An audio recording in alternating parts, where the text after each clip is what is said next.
বন্ধুরা, আসসালামু আলাইকুম। আমি আছি এখন সৌদি আরবের মদিনা শহর থেকে একটু দূরে। আমরা যাচ্ছি উহুদ পাহাড়ে। মাঝখানে যাত্রা বিরতি একটা খেজুর বাগান তোমাদের দেখা।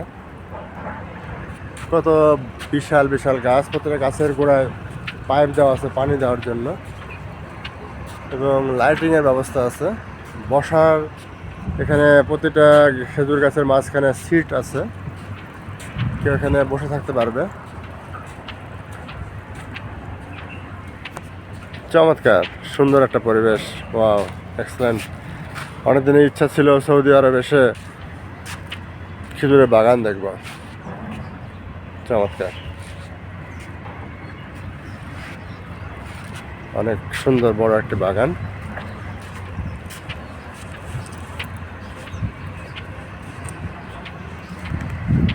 Okay friends, thanks for watching my page.